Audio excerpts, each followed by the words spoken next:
Kami bersyukur buat kebaikan-Mu siang ini Tuhan. Kami tahu ketika kami bersekutu di dalam tubuh-Mu, Engkau hadir di tengah-tengah kami dan Engkau siap untuk menjamah dan mengubah hidup kami. Mari Kau curahkan urapan-Mu buat setiap kami Tuhan. Biar setiap kami tidak hanya mengerti firman-Mu, tapi kami mau hidupi firman-Mu Tuhan. Mari Kau bicara melalui hamba-Mu. And also we ask for anointing for all the children church teachers who are going to deliver your special message for all the children in this place. Please give them wisdom, my Lord, and ability, that the message that they're going to teach to all the children will touch all the children's heart and change their life. We pray, Jesus, that you bless every one of us. Kami doakan biar berkat Tuhan turun ke atas setiap kami dalam menyambut firman-Mu. Dalam nama Yesus kami berdoa dan bersyukur. Sama-sama katakan amin. Kalau nggak keberatan, noleh kiri kanan bilang kamu saudaraku. Amin.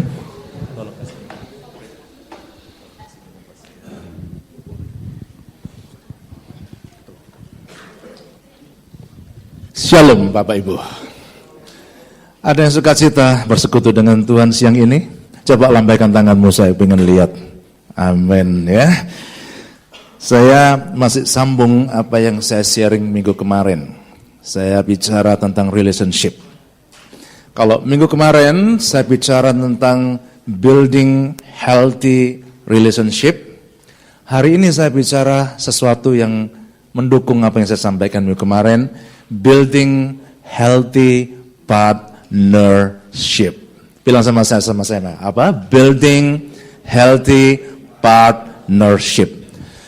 Saudara, ketika Tuhan ciptakan manusia, Tuhan berkata bahwa tidak baik manusia itu seorang diri saja. Dengar baik-baik ini. Alkitab berkata bahwa tidak baik seorang manusia itu seorang diri saja. Artinya apa? Tuhan ingin membuat setiap kita itu mengerti prinsip partnership. Hari-hari ini coba yang bisnis, saudara tidak bisa bisnis tanpa partner, betul? Saudara bikin perusahaan roti seperti Bu Yonika, dia perlu partnership. Dengan siapa? Toko-toko yang lain. Kalau nggak ada toko-toko yang lain, dia bikin kue. Masa dimakan Pak Sem sendiri? Hari pertama suka Pak Sem, hari kedua suka, sebulan bosan Pak Sem. Lah untuk apa bikin kue? Kue dibikin, diproduk dengan catatan harus punya partnership, punya mitra. Nah, begitu juga dalam family. Saudara bukan cuma sekedar membangun satu rumah tangga atau keluarga, tetapi di dalamnya harus ada yang disebut partnership. Saudara, kalau kita diundang kawin, biasanya kan kita kasih selamat kan? Selamat membangun rumah tangga yang baru. Lain kali tambahin sedikit, saudara. Jangan cuma bilang selamat membangun rumah tangga yang baru. Selamat membangun healthy partnership. Amin. Nggak ada gunanya rumah tangga dibangun kalau nggak ada partnership di dalamnya. Ya perlu saya bilang kemarin. Yang ada apa? Musuh dalam selimut, ya kan? Tapi hari ini kita belajar lebih jauh tentang partnership ini, karena saudara, setiap kita nggak bisa hidup sendirian. Coba lihat, sejak dari lahir, kita butuh siapa? Orang lain, betul. Tuhan nggak ciptakan kita jadi orang dewasa. Waktu kita dilahirkan, kita seorang bayi yang masih lemah, yang membutuhkan siapa? Orang tua, betul. Sejak lahir kita butuh orang lain. Waktu mati, butuh orang lain enggak? Halo? Oh iya, nggak bisa orang mati, tunggu dulu ya, gue mau gali kubur dulu ya. Gali kubur saudaraku, ya kan? Gue masuk peti dulu, ya kan? Dengar saudara, mati pun butuh orang lain. Apalagi masih hidup. Dengar ya saudara, masih hidup kita butuh partnership. Coba lihat, setiap kita nggak asing kan? Dengan sinergi, kita nggak asing dengan atau yang disebut Western power, atau mungkin Adelinta, atau mungkin provider-provider seperti mobile phone, internet. Artinya apa? Saudara butuh orang lain. Betul. Saudara kalau nggak ada orang lain, punya mobile, nggak ada jaringan, nggak jalan. Betul. Punya rumah, nggak ada perusahaan gas, nggak ada gas di dalam rumah kita. Artinya apa? Kita butuh orang lain. Nah, mari hari kita belajar lebih jauh. Partnership, itu penting, saudara. Setiap kita butuh partnership. Dan ketahui, saudara, partnership adalah pattern relationship dari Allah itu. Alkitab berkali-kali bilang, ketika dia ciptakan manusia, dia berkata begini, marilah kita. Jadi Allah berbicara kepada pribadi yang kedua, ya kan? Allah tiga pribadi, dia bilang gini, marilah kita menciptakan manusia menurut rupa dan gambar kita. Artinya ketika dia ciptakan kita, dia berpartnership. Bapa, Anak, Roh Kudus berpartnership. Dan tahukah saudara, dalam hidup sehari-hari pun, Tuhan itu berpartnership dengan kita. Yang percaya, Pak, lambaikan tanganmu. Roma 8, ayat yang ke-28. Saya mau tunjukkan ayat ini supaya saudara ngerti bahwa partnership adalah pattern dari relationship dari Allah sendiri. Kita tahu sekarang, sama-sama dibaca, bahwa Allah sama-sama turut bekerja dalam segala sesuatu untuk mendatangkan kebaikan. Dengar saudara, dalam segala sesuatu Allah turut bekerja. Artinya apa? Allah berpartnership. Saudara nggak bisa cuman berdoa, Tuhan buka jalan buat saya, tapi saudara tidak berperanan dalam partnership itu. Doanya kosong. Saudara butuh partnership dengan Allah. Saudara butuh partnership dengan orang lain. Dan ciri partnership yang benar itu, dengar ini, dikatakan apa? Kita tahu sekarang bahwa Allah turut bekerja dalam segala sesuatu, sama-sama katakan, untuk mendatangkan kebaikan. Nah, partnership yang benar, yang healthy itu harus mendatangkan kebaikan. Saudara kalau membangun partnership dengan orang lain, artinya apa? Saudara punya goal. Partnership ini harus mendatangkan kebaikan. Coba renungkan Bapak Ibu yang sudah menikah pun. Bagaimana? Apakah para suami di sini sudah meyakini bahwa hidupmu mendatangkan kebaikan bagi istrimu sebagai rekan partnershipmu? Begitu sebaliknya. Saudara harus mengerti ini. Partnership yang healthy itu akan mendatangkan kebaikan bagi semua pihak. Dan percayalah saya, kalau kita bisa membangun partnership dengan benar, itu akan mencapai hasil-hasil yang dahsyat-dahsyat. Saya mau tanya, siapa di sini yang tidak kenal dengan Bill Gates? Angkat tangan. Yang tidak tahu nama Bill Gates, angkat tangan. Nah, kalau tidak angkat tangan artinya apa? Saudara semua tahu siapa itu? Bill Gates. Nah, Bill Gates itu orang biasa tadinya. Tapi dia mencuat menjadi orang besar karena dia mampu berpartnership. Dan partnernya nggak disebut. Tapi saya baca sejarahnya. Kalau Bill Gates tidak punya 3 rekan ini, Bill Gates mungkin nggak jadi seperti sekarang. Saudara, Bill Gates punya teman, ya. Saya catat namanya Paul Allen, Rick Wellen, Ken Evans. Ini 3 nama nggak pernah disebut. Tapi kalau 3 nama ini nggak ada, Bill Gates nggak jadi seperti sekarang. Saudara kalau pengen tahu bagaimana cerita dia, baca. Saya pun sudah baca cerita dia. Jadi dia butuh 3 teman ini untuk membangun dia jadi orang besar. Siapa yang nggak kenal dengan iPhone, iPad, ya kan, Mac, komputer? Saudara tahu penciptanya siapa? Steve Jobs, ya kan? Steve Jobs bisa terkenal bukan karena dia seorang diri. Saya baca sejarah hidupnya dia sama dengan Bill Gates. Dia butuh 2 teman, nama Steve Wozniak dan Ronald Wayne. 2 temannya ini membantu dia sehingga dia jadi orang terkenal. Dengar saudara, kita butuh partner. 4 orang yang menolong temannya yang lumpuh dalam Alkitab. Saudara pernah baca cerita itu? Seorang yang lumpuh, mau ketemu Yesus, dia lumpuh, dia tidak mampu. Dia dalam keadaan terbaring, tidak bisa buat apa-apa. Tapi untung ada 4 teman saudara, yang menolong orang lumpuh ini. Diangkat, dikotong. Saudara bisa bayangkan, kerumunan massa begitu banyak. Mau diterobos masuk, nggak bisa. Akhirnya keempat ini nekat. Naik di atas atap, saudara. Dilubangi atapnya. Diturunkan pelan-pelan dengan 4 orang ini. Saudara bisa bayangin nggak? Saya waktu merenungkan itu, Saya dapatkan begini, waktu tempat tidurnya diturunkan, itu perlu kerjasama. Betul.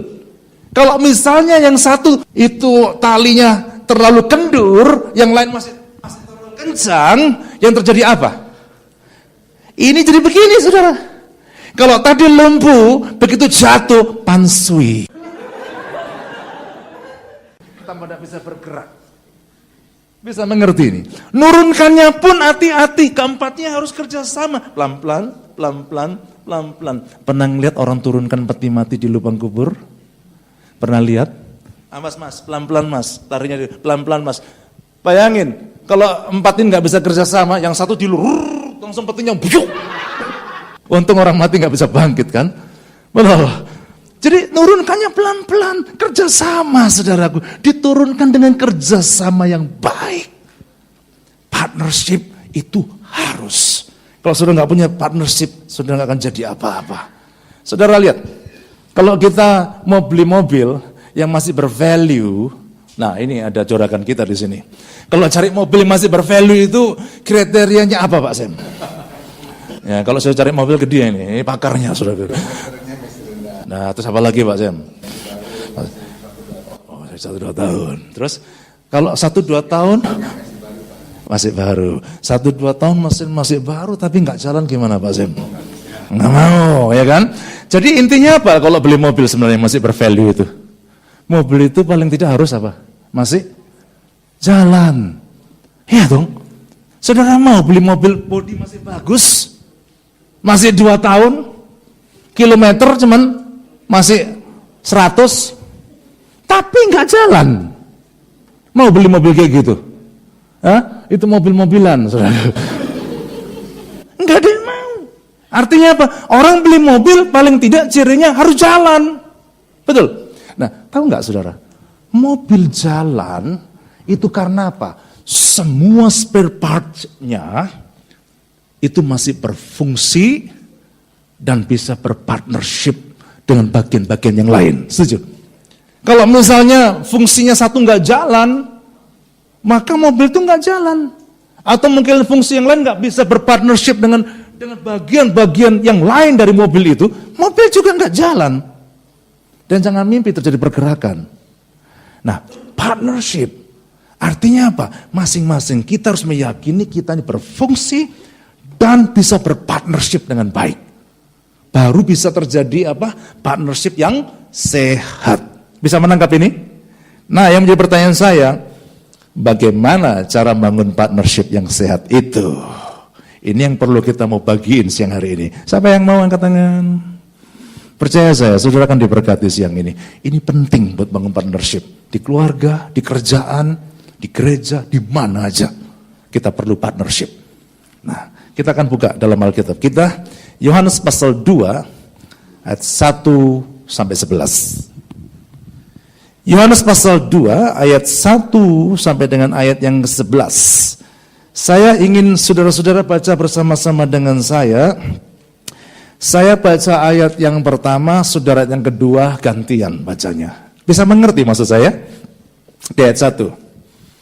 Pada hari ketiga ada perkawinan di Kana yang di Galilea dan ibu Yesus ada di situ. Ayat 2. 1, 2, 3.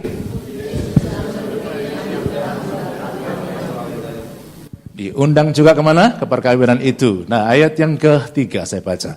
Ketika mereka kekurangan anggur. Nah, ini masalah. Pesta, anggurnya habis. Biasa kalau kita mau pesta kan nanya dulu. Make sure ya, jangan sampai nasinya kurang. Ya kan?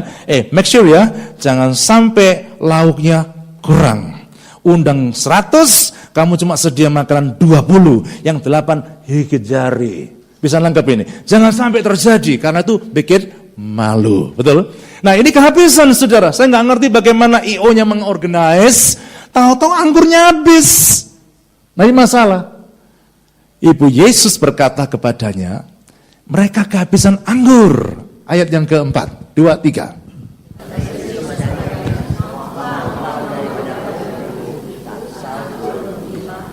Ayat 5 saya baca. Tapi ibu Yesus berkata kepada pelayan-pelayan, apa yang dikatakan kepadamu buatlah itu.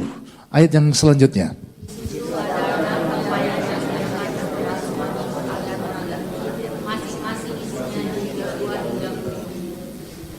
Ayat yang ke-7, Yesus berkata kepada pelayan-pelayan itu, isilah tempayan-tempayan itu penuh dengan air, dan mereka pun mengisinya sampai penuh. 8.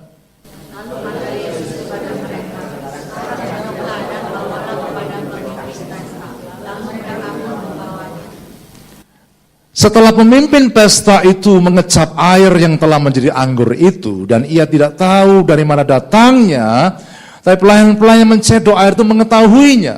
Ia memanggil mempelai laki-laki.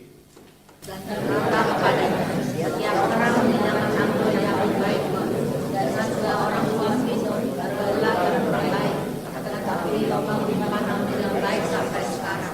Ayat 11 saya baca. Hal itu dibuat Yesus di Kana yang di Galilea sebagai yang pertama dari tanda-tandanya, dan dengan itu yang telah menyatakan kemuliaannya dan murid-murid percaya kepadanya. Dengar, mujizat di Kana ini adalah mujizat tentang partnership. Bilang sama saya, mujizat di Kana adalah mujizat partnership. Saudara tahu kenapa saya katakan mujizat? Ayat 10 itu ajaib, dikatakan begini. Dan berkata kepadanya, setiap orang menghidangkan anggur yang baik dulu. Orang Yahudi itu memang terkenal cara berpikirnya. Kalau soal hemat menghemat, hebat. Dikeluarin dulu yang manis dulu, sampai teler. Kalau sudah teler, dikasih campuran air yang banyak-banyak, karena sudah teler. Nah, jadi ini ayat bilang, setiap orang menghidangkan anggur yang baik dulu, dan sesudah orang puas minum, barulah yang kurang baik. Dengar nih, dalam pernikahan hari-hari ini ada nggak yang seperti ini? Loh iya, waktu satu hari, apalagi malam pengantin, waduh anggurnya manis ya kan? Dikasih yang manis dulu. Begitu kawin udah 20 tahun, 30 tahun, apalagi sudah mendekati azalnya, saudaraku. Orang sudah sakit-sakitan, saudaraku, ya kan. Ini lo kok enggak mati-mati, bikin repot, ngenyek saja dicebokin, minum saja diminum kayak bayi. Kapan sih kamu ini berangkatnya, lo? Kenapa? Bosen. Sudah lama kawin. Nah, di dunia biasa, saudara, kasih yang manis dulu. Nanti urusan belakang yang gak enak-enak, belakang saja. Nah, maka saya bilang, kalau pernikahan atau relationship, partnership, tambah lama tambah manis, itu ajaib. Bilang sama saya, itu apa? Itu ajaib. Coba, saya yang punya rekan kerja di bisnis, coba di-compare pada hari pertama, bangun hubungan dengan partnermu dengan yang kondisi sekarang setelah jalan 20 tahun, 30 tahun. Bagaimana kondisinya? Kalau dunia seringkali tambah lama tambah pahit. Tapi sesuatu yang ajaib, sesuatu yang miracle, kalau apa? Tambah lama hubungan tambah manis. Dan saya harap di gereja ini kita juga begitu. Yang percaya bilang amin. Ya. Tapi saya bilang, kalau sesuatu yang tambah manis itu ajaib, itu miracle. Nah, bagaimana caranya bisa mengalami miracles ini, saudara, seperti ini, dalam semua relationship, dalam semua partnership. Kalau saudara ngerti partnership, amin. Kalau partnership itu benar, pasti menghasilkan mujizat seperti di Kana ini. Mujizat yang ajaib seperti di Kana ini. Anggur bertambah manis. Nah, bagaimana caranya, saudara? Saya akan bagikan beberapa poin. Yang pertama, ayat yang 1-3. Ayat 1-3 ini kunci pertama. Dikatakan begini, ayat 1, pada hari ketiga ada perkawinan di Kana yang di Galilea, ibu Yesus ada di situ. Ayat 2, itu krisis anggur.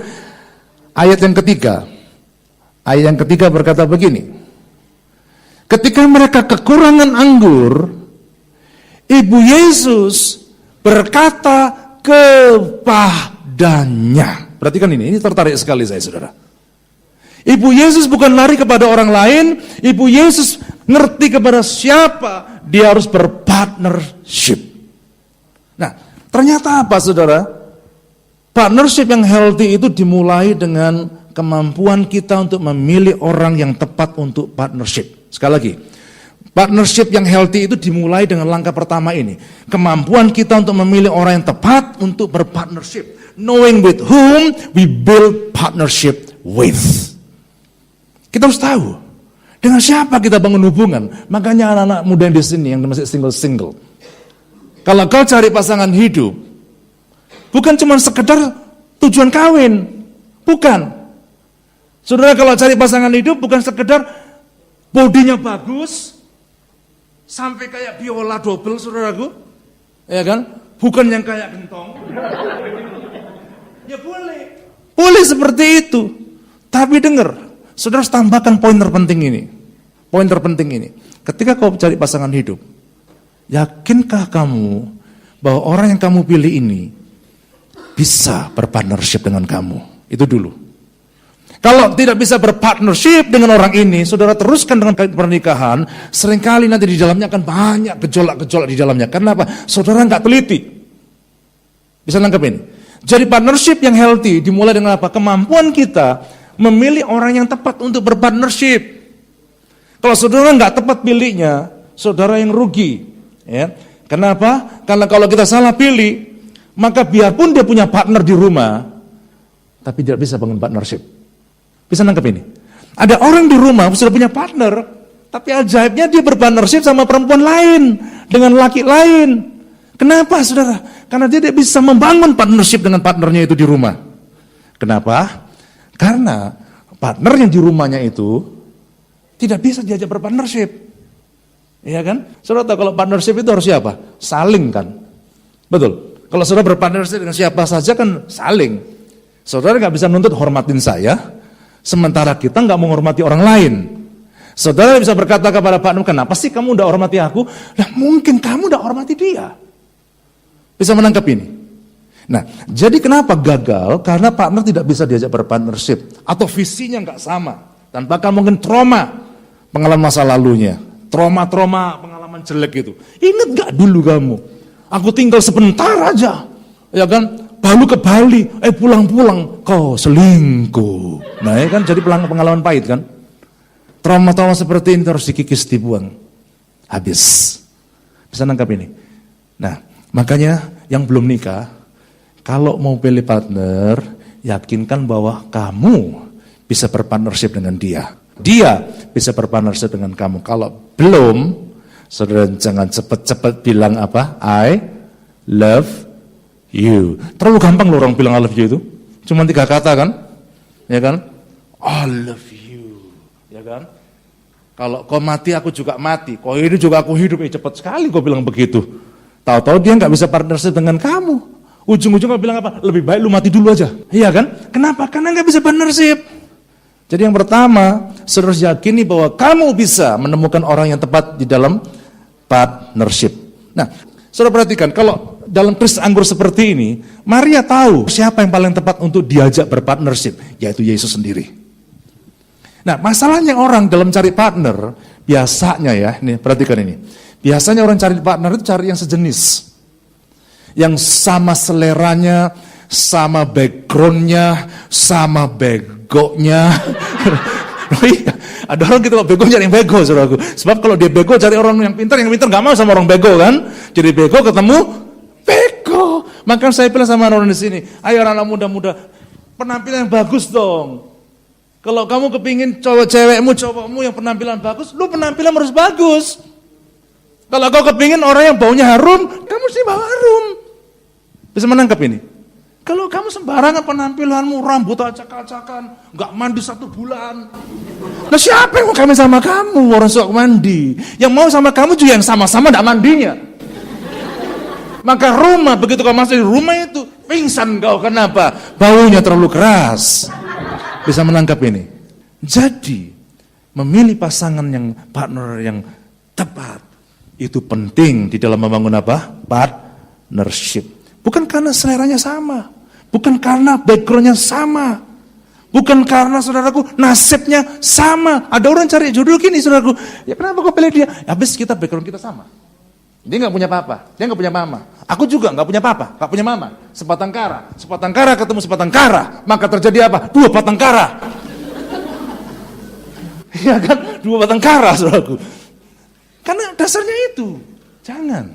Saudara dengar, milih pasangan hidup, manualnya harus benar. Setuju? Kalau manualnya kapal selam dengan manualnya pesawat terbang sama enggak? Manualnya kapal selam dan kapal terbang tidak sama. Sebab apa? Kalau kapal selam itu hidup di dalam air, berarti semua spare partnya cocok buat di dalam air. Dan manualnya kapal selam, submarine, itu tidak sama dengan kapal terbang. Nah, engineer-nya juga beda. Engineer-nya kapal selam tidak bisa dipakai untuk engineer-nya kapal terbang. Bisa nangkap ini? Karena orang yang biasa kapal selam sudah biasa menangani benda-benda di dalam lautan. Sedangkan kapal terbang di udara, engineer-nya beda. Nah, kalau ngerti engineer-nya beda, makanya saudara harus ngerti, kalau kau sakit hati, jangan kau cari kepada orang yang kepahitan. Engineer-nya tidak sama. Orang kalau saudara kepingin bebas dari hutang, jangan cari kepada orang yang hutang kredit kan terlalu banyak. Sampai gali lubang tutup lubang. Tidak mungkin saudara diberi nasihat yang tepat oleh orang seperti ini. Bisa nangkap ini? Saudara cari engineer yang tepat. Tak bisa yang di dalam kapal selam cari engineer di kapal terbang. Manualnya juga beda. Kapal terbang manual dengan bawah tidak sama. Saudara ngerti nggak? Untuk partnership bukan karena selera sama, background sama, nasib sama, tetapi manualnya harus sama. Manualnya siapa? Itu kerajaan Allah, itu manual kita, amin. Saudara cari tahu manualnya apa kata Tuhan dalam hubungan saya dengan suami, dengan istri, dengan orang lain, apa yang Tuhan katakan tentang ini. Itu manualnya harus kita ketemukan. Manualnya harus sama. Kalau cari pasangan hidup juga gitu. Siap nggak kau pakai manual yang sama dengan saya? Kalau dia belum bilang manual kita nggak sama, nggak apa-apa, ya kan? Kau manualnya pakai kapal terbang, gue pakai kapal selam. Saudara teruskan, kacau hidupmu. Jadi yang pertama-tama ditanya kalau dalam ini pasangan partner itu, dalam bisnis, dalam segalanya, saudara yakinkan bahwa partner bisnismu, partner rumah tanggamu, partner dalam apapun, itu punya manual yang sama. Setuju? Manualnya harus sama. Bisa menangkap Bapak Ibu? Jadi partnership dalam bentuk apapun juga, dalam bisnis termasuk, saudara cek, manualnya sama enggak? Kalau manual enggak sama, saudara jangan teruskan, saudara akan rusak. Nangkap ya, jadi yang pertama untuk membangun healthy relationship, kita harus tahu memilih orang yang tepat untuk berpartnership. Nah, yang kedua ayat 4 dan 5. Ayat 4 dan 5, ini kunci kedua. Kata Yesus kepadanya, mau apakah engkau daripadaku ibu saatku belum tiba? Coba dalami ayat ini saudara. Misalnya, Dana minta tolong ke saya, datang ke saya dia. Pak, tolong saya dibantu. Terus saya ngomong sama dia begini, mau apakah kau daripadaku? Waktuku belum tiba. Kira-kira dia gimana kalau saya bilang begitu?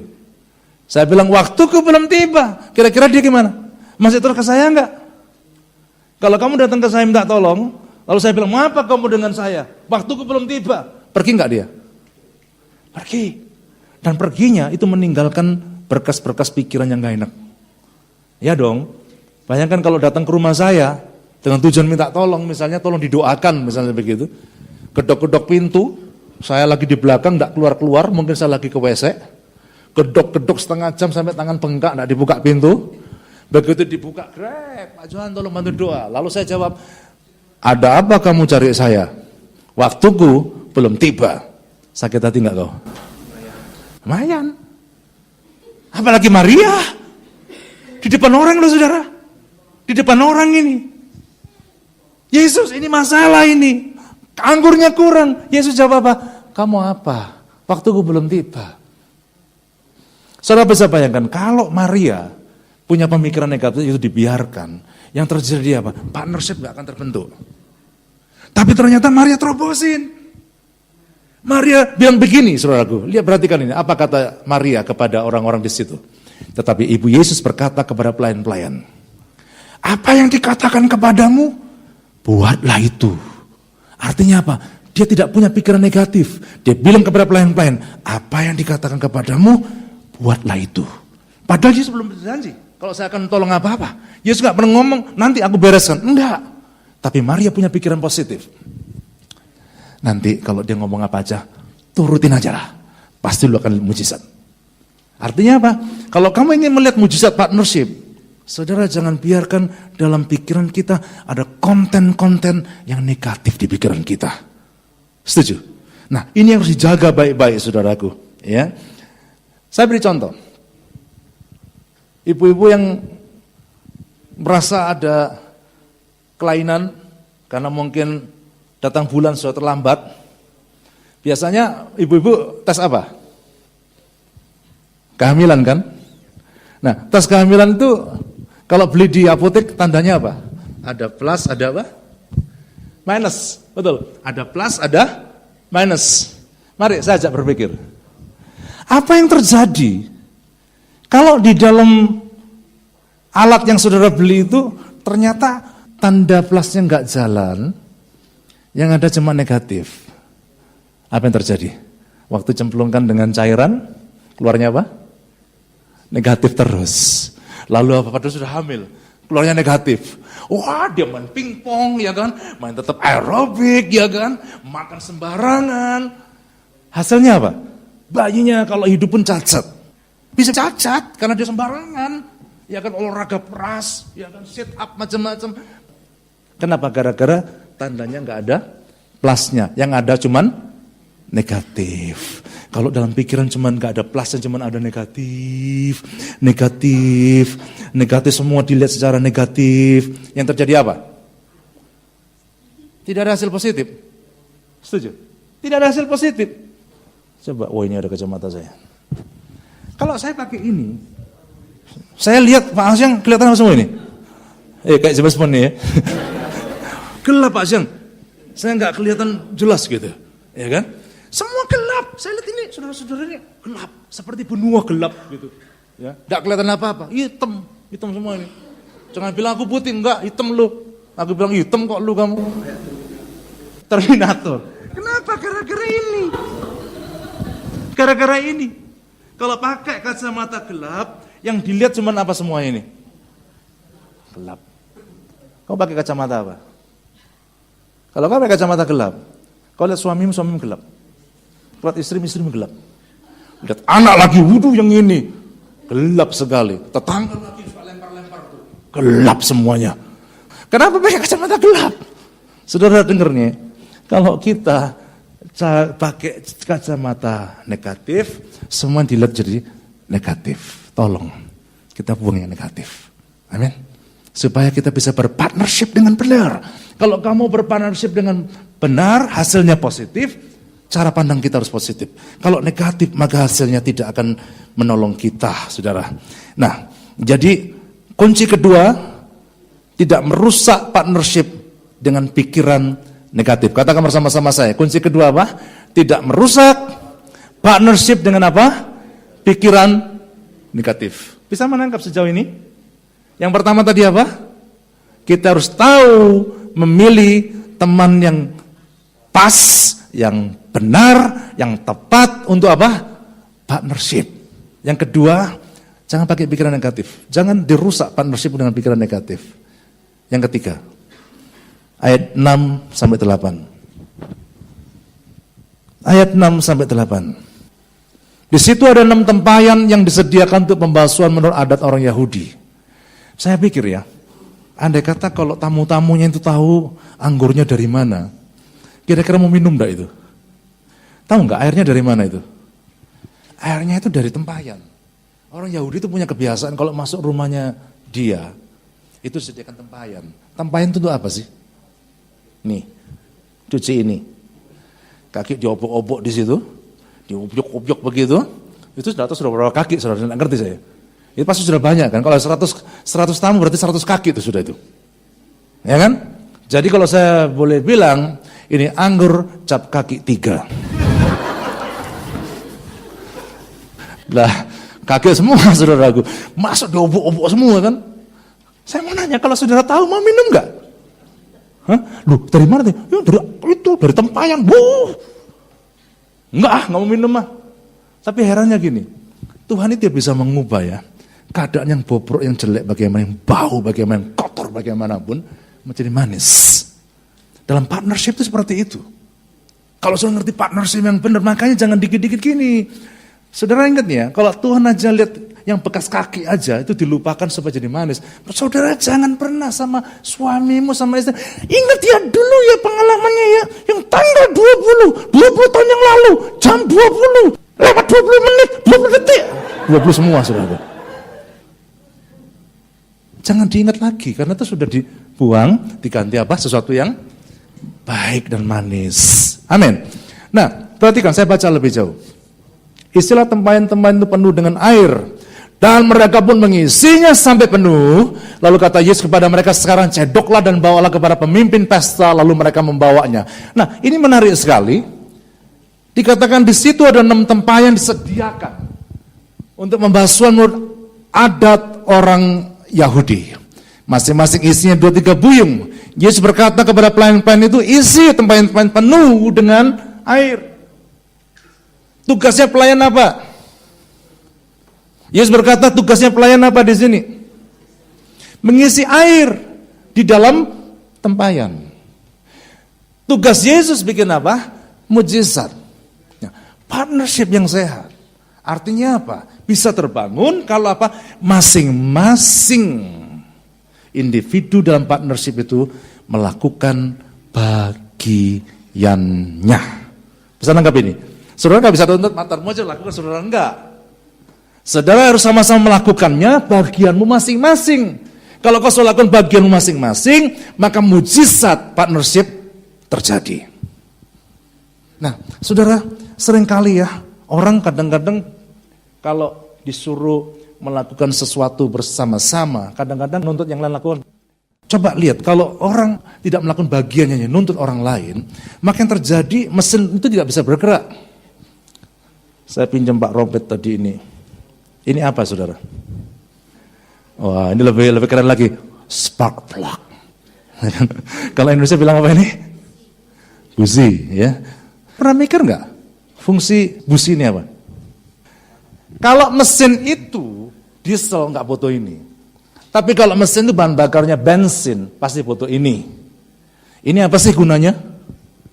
Kalau nggak ada ini bisa nggak mobil saudara jalan kalau bukan diesel? Yang mobil jalan pakai petrol. Bisa nggak kalau nggak ada ini? Nggak bisa. Dengar saudara, ini kecil loh. Kayak nggak ada artinya apa-apa ini. Masa sih kecil begini bisa menggerakkan mobil gede? Pernah mikir nggak? Ini kalau nggak ada, mobil nggak jalan. Kenapa?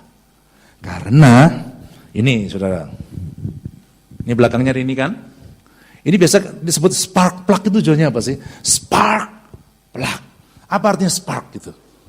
Percikan. Ya, ada percikan api di sini. Ya kan? Percikan api di sini. Ini kalau dijalankan itu kunci mobil, ini percikan api di sini. Apinya kecil. Tapi itu dipakai untuk sistem pembakaran. Udara dicampur dengan bensin, semuanya kena ini percikan yang ini, itu udara dan bensin terbakar. Kalau sudah terbakar, itu mesin semua bergerak. Bisa nangkep ini. Kalau bagian ini nggak jalan, semua jalan, tapi ini aja nggak jalan. Ini bilang, kunci, jalan. Ban, jangan lupa lah ya, kamu harus jalan, roda.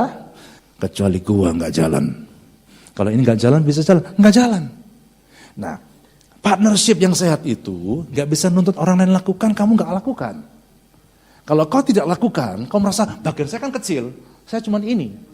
Dengar, biarpun kecil ini, tapi kalau saudara nggak jalan, partnership nggak terbangun. Saudara ngerti fungsimu apa? Fungsi dalam keluarga apa? Fungsi di pekerjaan apa? Fungsi di mana-mana apa? Itu dulu kalau saudara nggak berfungsi, nggak terjadi partnership yang sehat. Kita harus yakin. Kita harus jalankan. Dengar nih ya, suami tanggung jawabnya apa sih? Loh, kalau istri kerja itu cuma tambahan sebenarnya ya. Alkitab bilang itu sebenarnya laki-laki bertanggung jawab untuk kerja harusnya. Istri itu ya cari duit tapi cuma nunjang, penolong kan. Loh, istri itu penolong loh. Tapi masa sekarang istri bukan penolong, penodong. Ditodong terus suaminya sampai stroke. Nah, jadi dua-dua bekerja itu bagus. Tapi yang main itu adalah suaminya. Jangan dibalik. Istri banting keringat bu, peras tulang. Banteng keringat, peres tulang dibeles-beres. Laginya main game.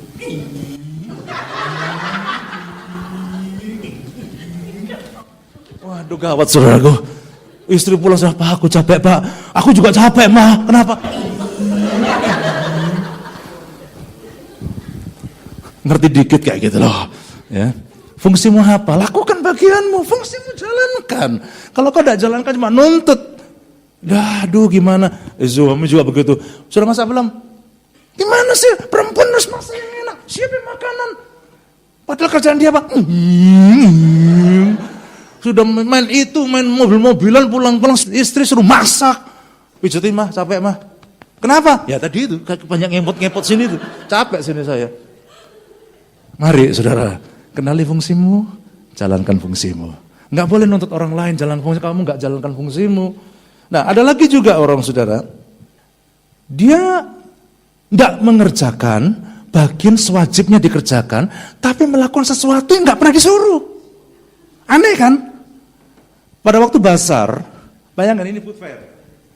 Ya kan? Ibu Junia disuruh jaga stand coto Makassar, buatannya Cimega. Tapi karena dia bukan orang Makassar, gue nggak demen sama coto Makassar. Gua senengnya sotonya Pak Johan aja sana. Gue pindah di sini. Yang sana nggak dijaga, saudaraku.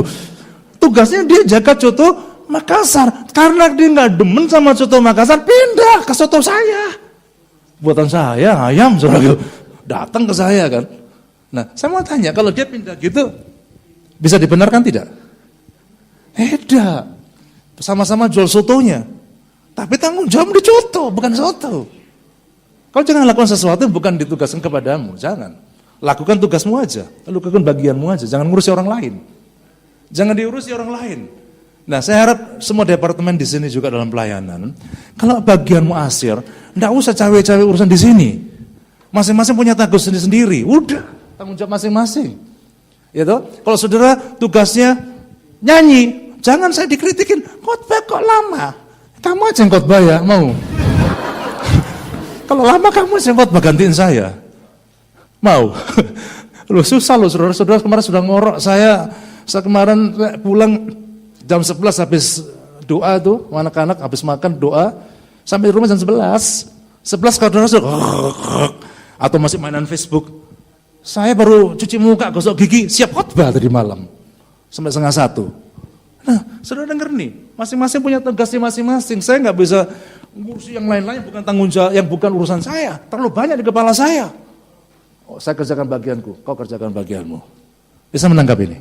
Yang ketiga, artinya apa saudaraku? Kalau kita lakukan bagian masing-masing, saudara jangan nuntut partner melakukan sesuatu, sementara kamu tidak lakukan apa-apa. Saudara jangan mengambil bagian yang bukan tugas tanggung jawabmu, sementara bagian sendiri tidak dilakukan. Dan yang sering terjadi juga, dalam hubungan melakukan bagian masing-masing ini, seringkali orang menuntut partnernya melakukan bagiannya dengan cara yang dia sukai. Ini bahaya saudara. Suami istri. Kalau misalnya istrimu ditugaskan untuk nyapu dan ngepel, misalnya gitu ini ya. Menurut kewajibanmu apa? Kau biarkan caranya dia pakai caranya dia atau pakai caramu? Halo ibu-ibu, bagaimana ibu-ibu? Caramu atau cara suamimu? Diri kan? Loh iya dong. Contoh, saya kasih contoh paling gampang. Kalau misalnya ibu-ibu nulisnya tangan kidal, tangan kiri kan? Terus ibu-ibu kepingin anakmu itu nulisannya bagus. Bagus gak kalau bilang tujuan, nah kau harus belajar banyak, nulis supaya bagus. Habis itu bagus gak? Ya bagus dong. Nggak ada orang tua di sini bilang, nak tulisanmu harus lebih jelek dari papamu. Papamu cakar ayam, kau cakar garuda. Enggak kan? Semua kepingin apa? Tulisannya bagus. Makan sampai apa? Nulis indah. Nah itu sampai situ bagus nggak? Kalau misalnya, kamu jangan lupa ya, belajar nulis yang bagus. Bagus. Lu itu bagus. Tapi yang salah adalah, nah kau harus tulis yang bagus pakai cara mama. Dia bukan kidal. Karena mamanya kidal, kau harus kayak mama kidal. Kidal itu jempol. Kidal. Frustasi enggak dia? Frustasi. Kenapa dia nggak bisa nulis kiri? Karena dia tangan kanan. Mamanya karena kidal, dia dipaksa kidal. Ya kan? Kamu ngerti nggak sih? Kalau cepok pakai tangan apa kau? Tangan ini kan, kiri kan. Makanya Yunus juga pakai tangan kiri. Kiri itu berharga. Kok diem aja dimarahin? Katanya begitu, kasihan dia. Pulang-pulang lupa semua khotbahnya. Habis dimarahin katanya. Nah, kalau mamamu kidal, tujuannya kamu lulus yang bagus, itu bagus. Tapi kalau saya paksa kamu terus yang tangan kidal, hasilnya apa? Bisa nggak bagus? Nggak bisa. Nah, banyak orang kadang-kadang tujuannya benar, bagus. Tapi cara yang dipakai salah. Tujuannya nggak kesampaian. Tujuannya nggak kesampaian. Kalau kamu kepingin anakmu nulis indah, biarkan dia pakai kiri kanan terserah. Yang penting tulisannya indah. Terserah mau pakai cara apa. Nyapu juga begitu. Nggak usah ke kontrol. Kenapa sih nyapu kok begini-begini sih? Nyapu tuh yang bener gitu. Wit begitu. Nggak usah kok ajarin begitu. Tujuannya apa sih kok sapu itu sih? Tanyaan saya. Tujuannya apa? Rumahnya bersih. Lah biar pakai cara golok begini.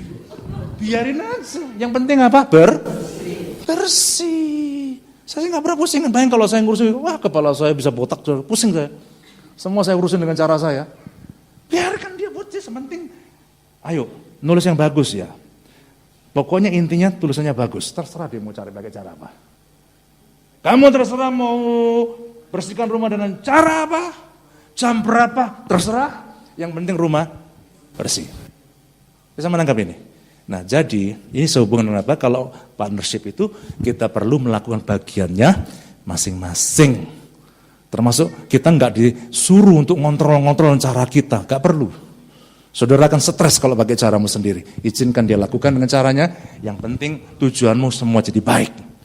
Bisa menangkap ini? Itu partnership. Nah, yang keempat, yang terakhir. Ayat yang ke-11.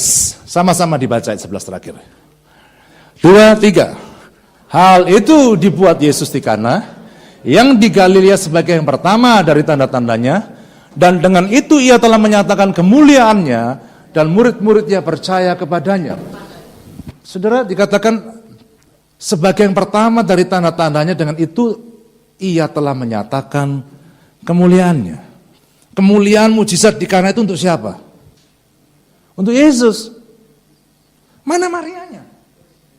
Mana dicatat enggak Maria, ada peran Maria di situ. Kemuliaan buat Maria sedikit gitu.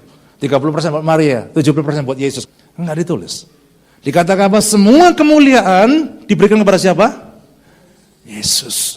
Nah, partnership yang sehat, kalau masing-masing orang terlibat dalam partnership itu, tidak rebutan cari kredit achievement. Tidak rebutan mencari kepujian dari kerjasamanya itu. Saudara ingat, apa bentuknya kerjasama kita? Semua itu untuk muliakan Tuhan. Kenapa? Saya kemarin senang sewaktu doa malam si Frida cerita.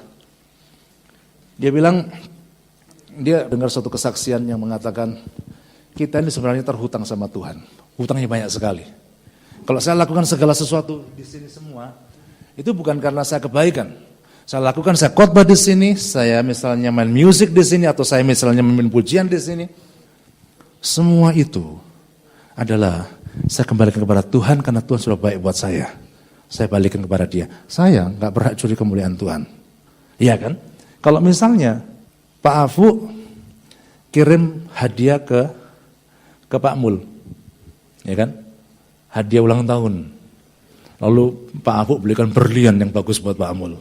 Anggap aja Pak, berlian. Ya, dikirim ke Pak Mul kan? Nah, pertanyaan saya, tolong dibantu mikir.